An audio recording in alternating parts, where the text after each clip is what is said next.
ಮನೆ ನಿರ್ಮಾಣದ ಕಾಮಗಾರಿ ವೇಳೆ 68 ವರ್ಷದ ಪರಿಶಿಷ್ಟ ಜಾತಿಯ ವಿಧವೆ ಮಹಿಳೆಯ ಮೇಲೆ ಹಲ್ಲೆ ಆರೋಪ ಕೇಳಿಬಂದಿದೆ. ರೆವಿನ್ಯೂ ಇನ್ಸ್ಪೆಕ್ಟರ್ ಸೇರಿದಂತೆ 4ರ ವಿರುದ್ಧ ಜಾತಿ ನಿಂದನೆ ಆರೋಪ ಕೇಳಿಬಂದಿದೆ.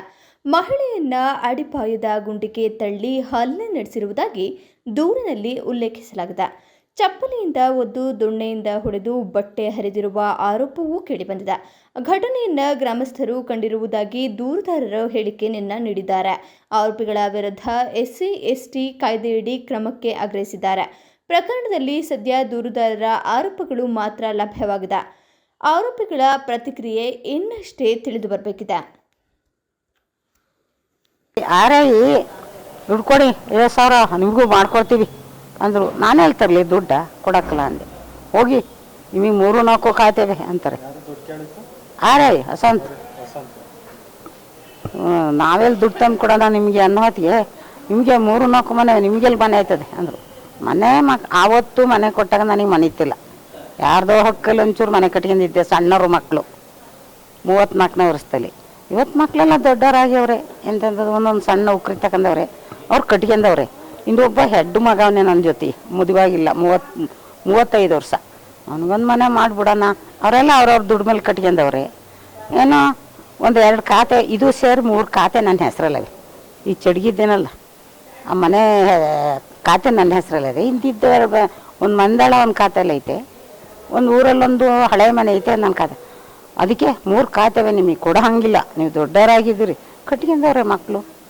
ಇವತ್ತು ಮಗ ನನ್ನನ್ನಾದರೂ ಸಸ್ಯನ ಮರ ಹಿಟ್ಟಾಕ್ತಾರ. ಇವನೊಬ್ಬ ಹೆಡ್ಡ ಮಗವನೇ ನಿಮ್ಮಂಗವನೇ. ಅವನಿಗೊಂದು ಮನೆ ಮಾಡಿಬಿಡೋಣ. ನನಗೆ 3 ಜನ ಹೆಣ್ಮಕ್ಳು 3 ಜನ ಗಂಡು ಮಕ್ಕಳು ಎಲ್ಲ ಚೆನ್ನಾಗವ್ರೆ. ಇವನೊಬ್ಬ ಮಗ ಹೆಡ್ ಮಗ ನನ್ನ ಜೊತೆ ಇರೋನು. ನನಗೊಂದು ಮನೆ ಇಲ್ಲ.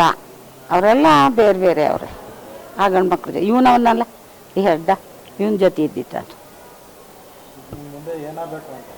ಮುಂದೆ ಏನಾಗಬೇಕು ಅದನ್ನು ಮನೆ ಮಾಡೋಕ್ಕೆ ಅವಕಾಶ ಮಾಡಿಕೊಡಿ. ಅವನಿಗೊಂದು ಮನೆ ಮಾಡಿಬಿಟ್ಟು ಅವನೊಂದು ಮದುವೆ ಮಾಡಿಬಿಟ್ಟು ಅವನ ಹೆಸ್ರಿಗೆ ಮನೆ ಮಾಡಿಬಿಟ್ಟು ಅಲ್ಲಿಗೆ ಮುಗೀತು ನಮ್ಮ ಕತೆ. ಸಾಕಷ್ಟ ಅದು. ನಿಮ್ಮಿಂದ ಅಷ್ಟೊಂದು ಹೆಲ್ಪ್ ಆಗ್ಬೇಕು ನಮಗೆ. ನನ್ನ ಹೆಸರು ರತ್ನಮ್ಮ ಅಂತ. ನಾವು ಸ್ಪಾಟಲ್ಲಿ ಇದ್ದೋ. ನಿನ್ನೆ ಇವರು ಕೆಲಸ ಮಾಡಿಸ್ತಾಯಿದ್ರು. JCP ಕೆಲಸ ಮಾಡಿಸ್ಬೇಕಾದ್ರೆ RI ಅನ್ನೋರು ಬಂದರು. ಸಾಹೇಬ್ರು ಬಂದ್ಬಿಟ್ಟು ಕೆಲಸ ಮಾಡೋಂಗಿಲ್ಲ, ನೀವು ನಿಲ್ಲಿಸಿ ಕೆಲಸನ, ಇದು ತಹಸೀಲ್ದಾರ್ರಿಂದ ಆರ್ಡ್ರ್ ಬೇಕು ನಮಗೆ, ಕೆಲಸ ಮಾಡೋಂಗಿಲ್ಲ ಅಂದ್ಬಿಟ್ಟು ಗಲಾಟೆ ಮಾಡಿದ್ರು. ಈ ಅಮ್ಮ ಇದು JCP ಬದಿಗೆ ಹೋಗಿ ನಿಂತ್ಕೊಂಡ್ರು. ಗೌರಮ್ಮನವರು ನಿಂತ್ಕೊಂಡಿದ್ರು. ಇವ್ರೇನು ಮಾಡಿದ್ರು, RI JCP ಸುತ್ತಲೂ ತಿರುಗ್ಬಿಟ್ಟು ಫೋಟೋ ಎಲ್ಲ ಎತ್ಕೊಂಡು ಅಲ್ಲೇ ಫೋನ್ ಮಾಡಿದ್ರು ತಹಸೀಲ್ದಾರ್ರಿಗೆ. ನೀವು ಕೆಲಸ ಮಾಡೋಕ್ಕೆ ಬಿಡಬೇಡಿ ಅಂತ ತಹಸೀಲ್ದಾರ್ ಹೇಳಿದರು. ಹೇಳಿದ್ಮೇಲೆ ಆದ್ರೂ ಈ ಅಮ್ಮ ಮಧ್ಯದಲ್ಲಿ ನಿಂತಿತ್ತಲ್ವ, ಈ ಅಮ್ಮನ ದೂಕಿದ್ರು. ಯಾರನ್ನ? ಗೌರಮ್ಮ ಅವ್ರನ್ನ ದೂಕಿದ್ರು. ಗೌರಮ್ಮ ಗುಂಡಿ ಒಳಗೆ ಬಿದ್ದುಬಿಟ್ರು. ಬಿದ್ದಾಗ ಮತ್ತೆ ಅವ್ರ 3 ಜನ, ತೇಜು, ದೊರೆ ಮತ್ತು ನಜೀರು ಅನ್ನೋರು 3 ಜನ ಬಂದು ಆ ಹೆಮ್ಮಂಗೆ ಚಪ್ಪಲಿ ಕಾಲಲ್ಲೆಲ್ಲ ಜಾಡ್ಸಿ ಒಟ್ಟೊಟ್ಟಿಗೆ ಮರ್ಮಮ್ಮಕ್ಕೆಲ್ಲ ಹೋದ್ರು ಸರ್. ಅಲ್ಲಿ ಸ್ಪಾಟಲ್ಲಿ ನಾನು ಇದ್ದೆ ಕೂಡ. ಮರ್ಮಮ್ಮಕ್ಕೆಲ್ಲ ಹೊದ್ದು ತುಂಬ ಟಾರ್ಚರ್ ಮಾಡಿದ್ರು. ಆಮೇಲೆ ಇವರೊಬ್ರು ಲತೀಫ್ ಅಂತ ಇವ್ರ ಮೇಲೆ ಇದ್ರು. ಇವ್ರು ಹೆದರಿಕೆಂದು ಮೇಲೆ ರೋಡಲ್ಲಿ ನಿಂತಿದ್ರು. ಇವ್ರು ಸಾಕ್ಷಿ ಇದ್ದಾರೆ. ಇವರು ಆಲ್ರೆಡಿ ಮೇಲೆ ನಿಂತಿದ್ರು. ನಾವೆಷ್ಟೋ ಪ್ರಯತ್ನ ಪಟ್ಟರು ಆ ಮಳೆ ಒಳಗೇನೆ ಆ ಅಮ್ಮಂಗೆ ಹಾಕೊಂಡು ಸಖತ್ತಾಗಿ ಹೊಡೆದ್ರು ಸರ್. ತುಂಬ ಚಿತ್ರ ಹಿಂಸೆ ಕೊಟ್ಟಿದ್ದಾರೆ. ದಯವಿಟ್ಟು ಆ ಅಮ್ಮಂಗೆ ನ್ಯಾಯ ಕೊಡಿಸಿ ಸರ್. ನಾನು ಅಷ್ಟೇ ಕೇಳ್ಕೊಳ್ಳೋದಿನ್ನು, ಏನಕ್ಕೆ ಹೇಳಲ್ಲ. ಆ ಎಮ್ಮಂಗೆ ನ್ಯಾಯ ಕೊಡಿಸಿ. ಆ ಎಮ್ಮಂಗೆ 70 ವರ್ಷ ಆಗಿದೆ. ಆ ಎಮ್ಮನ ಆ ಥರ ಒಬ್ರು ಅವ್ರಿಗಿಂತ ಹಿರಿಯವರು ಇವರು. ಅದಕ್ಕೆ ಬೆಲೆನೇ ಇಲ್ದಂಗೆ ಮಾಡಾಕ್ಬಿಟ್ರು ಸರ್ ಅವರು. ಹಿರಿಯರು ಕಿರಿಯರು ಅನ್ನೋ ಬೆಲೆನೇ ಇಲ್ಲ ಅಂದಮೇಲೆ ಈ ಸಮಾಜದಲ್ಲಿ ಈ ಥರ ಎಲ್ಲ ದೌರ್ಜನ್ಯ, ಹೆಣ್ಮಕ್ಳ ಮೇಲೆಲ್ಲ ದೌರ್ಜನ್ಯ ಮಾಡಿ ಈ ಥರ ಎಲ್ಲ ಮಾಡೋದು ಸರಿ ಇಲ್ಲ ಸರ್. ಇದು ಒಳ್ಳೇದು ಅಲ್ಲ. ದಯವಿಟ್ಟು ಅವ್ರಿಗೆ ಯಾವ ಕ್ರಮದ ಕಡೆಯಿಂದನಾದ್ರೂ ಅವ್ರಿಗೆ ನ್ಯಾಯ ಒದಗಿಸ್ಕೊಡಿ ಸರ್.